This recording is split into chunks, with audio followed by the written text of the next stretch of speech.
Hi there, today we will talk about initial coin offering, ICO.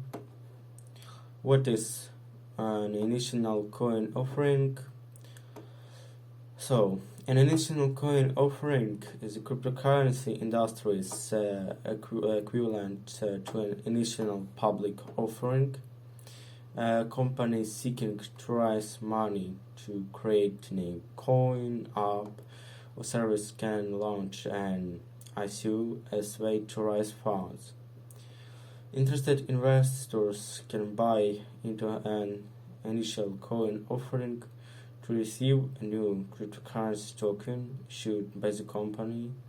This token may have some utility related to the products or service that the company is offering, or it may just represent a stake in the company or project. How an initial coin offering works. When a cryptocurrency project wants to raise money through ICO, the project organizers' first step is to determine how they will structure it. The ICOs can be structured in a few different ways, including static supply and static price. Companies set a specific founding goal or limit, which means that each token sold in the ICO has a present price and the total token supply is fixed. Static supply and dynamic price, and ICO can have a static supply of token and a dynamic founding goal. It means that the amount of funds received in the ICO determines the overall price per token. Dynamic supply and static price. Some ICOs have a dynamic token supply but a static price, meaning that amount of funding received determines the supply. Alongside structuring in the ICO, the crypto project usually creates a white paper which it makes available to potential investors via a new website dedicated to the token. The promoters of the project use their white paper to explain important information related to the ICO, what the project is about, the needs that project would fulfill upon completion, how much money the project needs, how many of virtual token the founders will keep, what type of payment which currencies will be accepted, how long the ICO campaign will run. The project released a white paper as part of its ICO campaign, which it designs to encourage enthusiastic and supporters of the project by some of new project tokens. Investors also can generally use fiat or digital currency to buy new tokens, but it's increasingly common for investors to pay using other forms of crypto such as Bitcoin or Ethereum. There is this newly issued tokens are similar to shares of stock sold to investors during an IPO. If the money raised in an ICO is less than the minimum amount required by the ICO criteria, all of the money may be returned to the project's investors. The ICO would then be deemed unsuccessful. If the funding requirements are met within the specific time period, then the money raised is spent in pursuit of the project goals.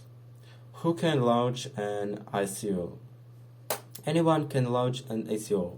With very little regulation of ICOs in the United States currently, anyone who can access the proper tag is free to launch a new cryptocurrency. But this lack of regulation also means that someone might do whatever it takes to make you believe they have a legitimate ICO and then abscond with the money. Of all possible avenues of funding, an ICO is probably one of the easiest to set up as a scam. If you're really set on buying into a new ICO that you heard about, make sure to do your homework. The first thing is make sure the people putting up the ICO are real accommodable. One key thing to look for it the product's leads history with crypto or blockchain. It seems that the project doesn't involve anyone with relevant, easily verified experience. That's a red flag. Famous actors and enterprises like Steven Seagal also sometimes encourage their followers to invest in a hot new ICO. Special considerations. ICO activity began to decrease dramatically in 2019. So we continue to talk about special considerations. ICO activity began to decrease dramatically in 2019, in part because of the legal gray areas that ICOs inhabit. Investors can research and find the ICOs in which to participate, but there is no surefire way to stay abreast of all latest initial coin offerings.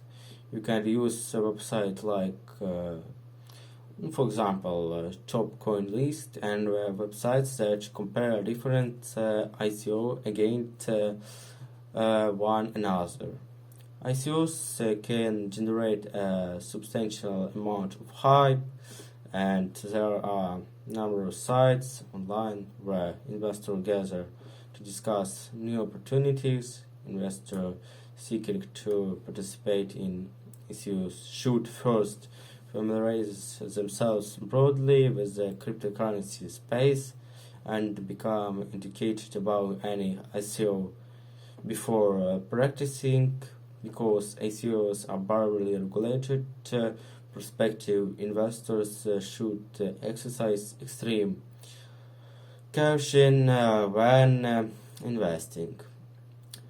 There is no guarantee that an investor wouldn't be on the losing end of a scam when investing in an ICO. To help avoid ICO scam, you can make sure the project developers can clearly define what their goals are. Successfully ICO typically have straightforward, understandable white papers with clean, considered goals. Look for transparently investors should expect 100% transparency from a company launching an ICO. Reviewing the ICO's legal terms and conditions because traditional regulations generally do not oversee this space. It is an investor responsibility to ensure that an ICO legitimate. Check the ICO funds are stored in a escrow wallet. This type of wallet requires a multiple access case, which provided useful protection against scams. So today we learned a good amount of information about ICO.